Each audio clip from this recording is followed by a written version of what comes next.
Salut salut, bienvenue pour un nouvel update lecture. Oui, pour moi on est toujours le même jour et j'ai tourné celui d'avant il y a à peu près 10 minutes parce que j'ai fait une petite pause, sinon ma voix au bout d'un moment elle se bat en couille, hein, comprendront tous les youtubeurs qui font comme moi, c'est-à-dire une journée marathon de tournage de vidéos. J'aime bien faire ça. Bref, donc aujourd'hui je vais vous parler de 4 nouveaux livres et ça va être globalement un update lecture positif avec des livres que j'ai terminés et aimés de connaître. Bon, je vous ai promis un update lecture positif, je vous ai pas dit que j'avais aimé les 4 en fait. Donc celui-là, je l'ai abandonné. Donc c'est Crazy London de Sarah Manning. Ici, on va y suivre Sunny, c'est comme ça qu'elle s'appelle. Oui, je viens de vérifier mes notes parce que oui, je prends des notes. Voilà, bref. Et en fait, on va la suivre au début, donc Sunny doit avoir genre 16-17 ans. Ses parents sont partis pour le week-end et elle passe du temps avec ses amis et avec son petit ami. Et elle va découvrir que ce charmant petit ami la trompe. Et à partir de là, bah, elle va passer par toutes les émotions par lesquelles tu passes quand tu te rends compte pour la première fois qu'une personne que tu aimes te trahit. Hein. Voilà, on est tous passés par là, que ce soit en amour ou en amitié, c'est pas cool et ça fait très mal. J'ai bien aimé le début et puis au bout d'un moment je me suis dit mais à quoi ça me sert de lire ça en fait? Ça me sert à rien. C'est très bien écrit et c'est très cool et je pense que j'aurais adoré lire ça quand j'avais l'âge de Sunny et que ça m'aurait aidé, ça m'aurait fait me sentir moins seule, j'aurais compris plein de trucs, ça m'aurait peut-être remotivé, donné plus de courage que je n'avais à l'époque. Mais là, en fait, j'en ai pas besoin, en fait. J'ai déjà vécu ça, je sais comment réagir si ça m'arrive de nouveau, je sais que je suis pas la seule, je sais que ça arrive à tout le monde, je sais que c'est normal, voilà, j'ai appris tout ça depuis que ça m'est arrivé. Si ça vous est jamais arrivé, c'est juste qu'en fait, vous avez une vie de merde. Hein. Voilà, parce que certes, ça fait très mal et c'est horrible, mais je pense que c'est une expérience nécessaire dans la vie, en fait. Hein. Bref. Et donc en fait, ce livre ne me sert littéralement à rien, puisque bah, j'en ai plus besoin, en fait. J'aurais aimé le lire quand j'avais 16 ou 17 ans et je le conseille à toutes les personnes, qu'elles aient vécu ou pas ça, qu'elles soient en train de vivre ou pas ça, de lire ce livre parce que ça peut que vous aider.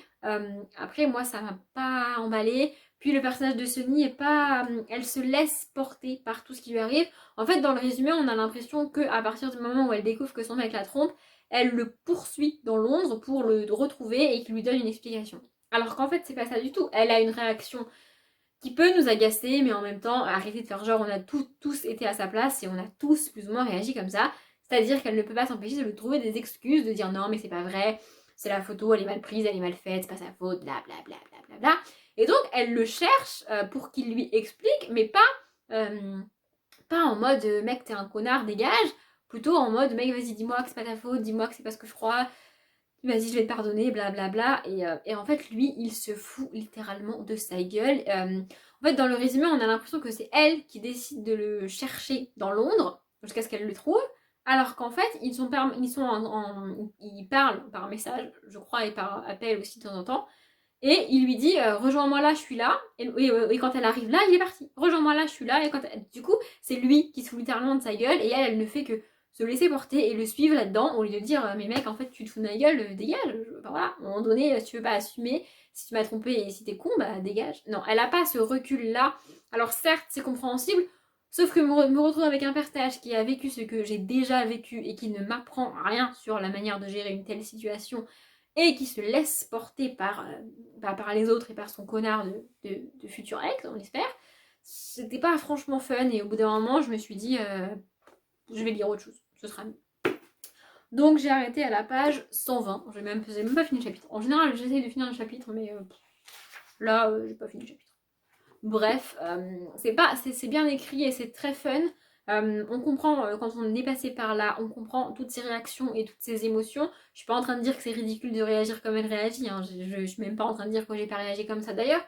C'est juste que, avec le recul que moi j'ai sur ma situation à moi et sur mes réactions à moi là-dessus, bah je vois pas trop l'intérêt de lire ça. Mais, encore une fois, si vous avez 16 ou 17 ans et que vous venez juste d'avoir le cœur brisé, lisez ce livre. Le suivant, c'est Charlie Davidson, le tome 11, donc 11 tombes au clair de lune de Darryl Jones. Oui, on est encore dans mes lectures du mois de mai.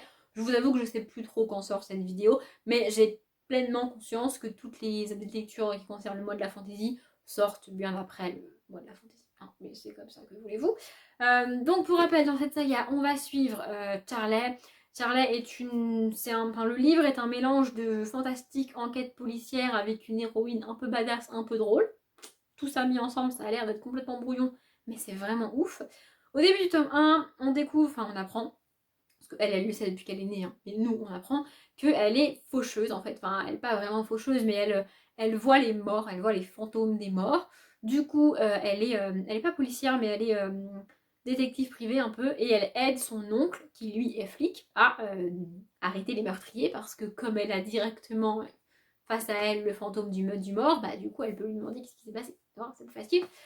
Et en parallèle de ça, on va découvrir tout un monde avec des, des codes, des trucs qui lui arrivent, comment ça se passe. Dans chaque tome, on voit des personnes différentes qui sont tuées pour des raisons différentes. Ça permet d'aborder plein de thèmes différents, des thèmes parfois très compliqués, mais elle est extrêmement drôle comme fille. Et franchement, dans son cerveau, c'est juste le bordel, mais vraiment le bordel. Et du coup, elle apporte un espèce d'air frais à côté des thèmes horribles qui sont abordés dans ces livres-là, qui fait que c'est digeste à lire. C'est pas trop lourd, c'est pas trop triste, c'est pas un mélodrame du début à la fin en mode tu chiales et ta vie est de la merde, hein. Non, elle a un recul sur ses propres enquêtes, elle a de l'empathie pour les victimes évidemment, mais elle a une manière de s'adresser à eux et de les aider qui fait que ça va pas les renfermer sur eux-mêmes en mode ils vont pas passer leur temps à penser à ce qui leur est arrivé, à ce qui s'est passé, elle va justement les aider à aller de l'avant. Et du coup, à lire pour nous, lecteurs, c'est vraiment cool. Je parle pas trop de sa vie privée et de ce qui s'est passé parce que, comme je l'ai dit dans un précédent de lecture que moi j'ai tourné il y a pas très très longtemps, c'est difficile pour moi, j'en suis au tome 11, c'est difficile pour moi de savoir ce qu'on sait ou ce qu'on sait pas dans le tome 1. Donc, tout ce que je vous ai dit, je suis certaine qu'on apprend dans le tome 1. Le reste, je suis pas sûre, donc je le dis pas. Mais c'est une saga vraiment, vraiment cool. C'est de la bitlit, donc il y a quelques scènes de sexe. Plus on avance dans les tomes et plus il y en a, plus un personnage principal masculin va prendre de l'importance, donc plus on va avoir de risques qu'il y ait ce genre de scène. Voilà, vous m'être averti avant de se lancer dedans. C'est la première saga de bitlit que j'ai lue. Et jusqu'à présent, je n'arrive pas à trouver une autre saga de bitlit où j'ai pas l'impression que c'est juste un copier-coller de Jared Davidson à moins bien. Donc c'est la meilleure saga de bitlit que j'ai lue et je galère à en trouver une autre. Du coup, je vous la conseille, comme à chaque fois que je vous parle d'un tome de la saga. Et j'écoute Je ne dirai rien de Black. Ensuite, j'ai lu un peu beaucoup À la folie de Roman Rose. J'avais acheté ce livre-là, pardon, parce que j'avais déjà lu Défie-moi de Roman Rose. Les deux livres sont à l'opposé l'un de l'autre. Dans Défie-moi, on est dans de la romance érotique. On est dans le thème principal du livre, c'est le sexe, hein. Clairement c'est ça, parce que les études que l'héroïne fait sont en plus dirigées vers ça, qu'il y a toute une histoire avec un carnet et un homme mystérieux. Donc clairement on est sur de la romance pure et dure érotique, hein. Pardon pour l'espèce de jeu de mots, je suis désolée. Et ici pas du tout, ici on est plutôt dans une comédie romantique un peu feuilleton M6 Salon de Rose. Voilà, c'est un peu péjoratif quand je dis ça, j'en ai conscience, mais c'est comme ça que je le vois en fait. Du coup, j'ai été déjà choquée parce que je m'attendais pas à trouver une histoire aussi légère et aussi fleurie, malgré la couverture. Après, Défie-moi de Roman Rose. Mais bon, c'est comme ça. On va y rencontrer Béatrix qui... alors, le livre démarre au bon moment pour moi, c'est-à-dire que je ne supporte pas les débuts de livres où l'héroïne passe son temps à m'expliquer que sa vie c'est de la merde, qu'elle se fait chier, que c'est pourri, que blablabla. Ça me saoule. En fait, dans ces livres-là, je n'arrive pas à atteindre le moment où elle se bouge le cul pour que ça change. Moi, je suis déjà énervée au bout de 50 pages de blabla, elle m'explique que sa vie c'est de la merde. J'arrive pas à atteindre le moment où elle se bouge le cul. Vous voyez, je peux pas. Je n'y arrive pas. Et là, le livre démarre le jour où Béatrix a décidé que sa vie allait changer. Elle a décidé qu'elle en avait ras-le-bol. Elle est héritière, donc son père est hyper riche, donc elle est héritière de sa fortune à lui, et donc elle n'a pas besoin de travailler. Elle peut littéralement rien foutre de sa journée. Elle va quand même gagner sa vie. Enfin, elle n'a pas besoin. Vous voyez ce que je veux dire? Du coup, elle est un peu la fille à papa, elle se fait chier. Et elle en a marre. Et au lieu de pendant 50 pages t'expliquer que sa vie c'est de la merde et qu'elle se fait chier, non, le livre démarre le jour où elle a décidé de prendre les choses en main. Et donc le jour où elle se rend dans une toute petite ville très très loin de là où elle habite pour prendre un poste d'institutrice parce que comme elle s'ennuyait, elle a fait une formation d'institutrice pour s'occuper. Et du coup, elle s'est dit, bon bah je vais m'en servir maintenant. C'est pas plus mal. Et donc elle débarque dans cette ville, elle va rencontrer les gens et tout et tout. J'ai bien aimé, c'est un petit peu lent à se mettre en place, derrière il y a quand même une histoire et quelque chose de créé par l'autrice, mais c'est pas assez à mon sens, on voit très très vite ce qui va se passer. On comprend pas trop au début pourquoi tout le monde la déteste dans cette petite ville, alors qu'a priori, elle débarque et personne la connaît et elle a rien fait. Mais on finit par capter c'est quoi ce délire. Le personnage principal masculin, c'est pas vraiment mon genre en fait. Voilà. Du coup, j'ai eu un peu de mal avec lui aussi. Mais j'ai quand même passé un bon moment. Mon plus grand regret, c'est qu'il fait. Il fait combien de pages? Il fait 250 pages. Et pendant 150 pages, on met les choses en place, ça se démarre et tout et tout. Et en 100 pages, c'est plié. La fin est très très rapide, ça va trop vite à la fin. J'étais là, mais what en fait? Enfin, non. Je sais pas, voilà. J'aurais aimé que le début soit plus rapide et qu'on prenne genre, je sais pas, 100 pages pour démarrer le livre, mettre les choses en place. Et les 150 autres, voire les 200 autres si elle avait été un peu plus loin, pour développer l'histoire et résoudre l'histoire. Parce que là, la fin est vraiment rapide et j'ai trouvé ça dommage, mais j'ai quand même été au bout et c'était quand même sympa. Et on finit avec l'une des meilleures surprises du mois de la fantasy. Je ne m'attendais pas à aimer ce livre autant et pourtant j'ai adoré. Je parle de Au Royaume, le tome 1, Le Chevalier de Pierre Pével. Alors déjà, petit disclaimer avant de résumer et tout, si comme moi vous avez peur de la fantasy adulte, vous avez peur de mélanger les noms des personnages et les noms des villes parce que des fois c'est chelou, vous avez peur des descriptions, vous avez peur de vous perdre, vous avez peur de pas tout comprendre, celui-ci est juste génial pour démarrer la fantasy adulte.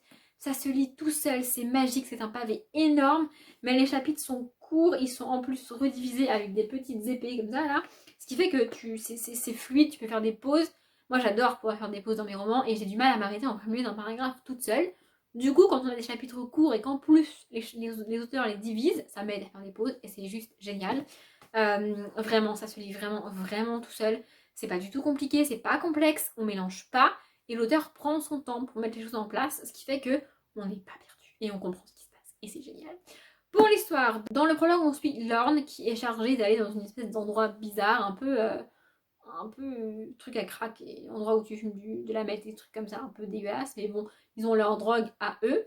En fait, il est chargé d'aller récupérer le prince là-bas, parce que le prince est là-bas alors qu'il a clairement rien à y foutre, et de le ramener chez lui. Donc voilà, ça c'est ce qui se passe dans le prologue. Lorne débarque, trouve le prince, le ramène. Et la vraie histoire démarre 3 ans plus tard. Lorne sort de prison, il sort de Dalroth. Alors Dalroth c'est un peu le Azkaban version plus. Voilà, version tu mets les gens dans les cages, tu fermes dans le noir et tu les laisses comme ça. Pendant 3 ans, pendant 10 ans, pendant 20 ans, pendant autant de temps que tu veux. Et en plus, il y a des trucs magiques bizarres qui se passent, ce qui fait que ça te rend complètement dingue. Jamais personne n'a été libéré de là, mais au début, on libère Lorne. On sait pas pourquoi. On sait pas pourquoi il a été mis là, on sait pas pourquoi il sort, on sait pas, on ne sait rien. Mais on va au fur et à mesure comprendre c'est quoi ce délire. Lorne va retrouver le prince quand même, parce qu'ils sont quand même assez proches. Et à partir de là, on va essayer de comprendre pourquoi il a été enfermé là, pourquoi il est libéré, quel est son rôle à jouer, qu'est-ce que c'est que ce délire, pourquoi lui. Et en parallèle, on va suivre les intrigues du royaume parce que le roi et la reine ne vivent pas ensemble. Et le roi étant malade, la reine essaye de récupérer le pouvoir, mais elle a aucune légitimité parce que c'est la reine et c'est pas l'héritier.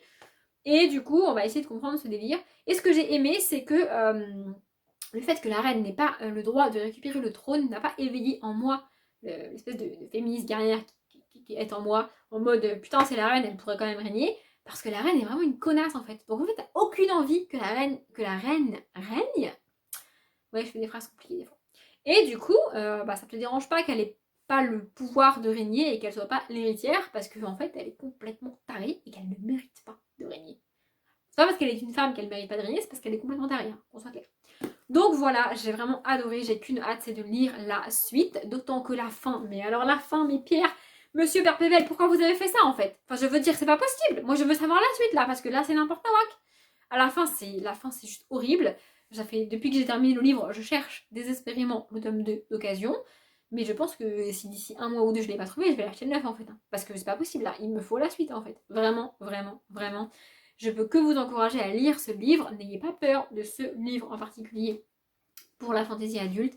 Ça se lit tout seul, c'est magique. C'est trop bien. Et moi qui adore les personnages principaux masculins forts, et bah là, je suis servie parce qu'il n'y a pas beaucoup de personnages féminins. C'est un petit peu la problématique de la fantaisie. On va pas faire un débat sur la fantaisie et le féminisme ici parce que sinon on va pas s'en sortir. J'ai adoré ce livre et j'ai qu'une hâte, c'est de lire la suite. Et j'écoutais No One de Jess Glynne. Je pense que vous l'entendez, ma voix est en train de se barrer parce qu'à force de tourner des vidéos et de parler, elle est plus très coopératrice. Hein, voilà. Du coup, je m'arrête là pour cette vidéo. J'espère que ça vous a plu. Comme d'habitude, je vous souhaite une bonne journée, un bon après-midi, un bon appétit ou une bonne nuit. Et je vous dis à bientôt.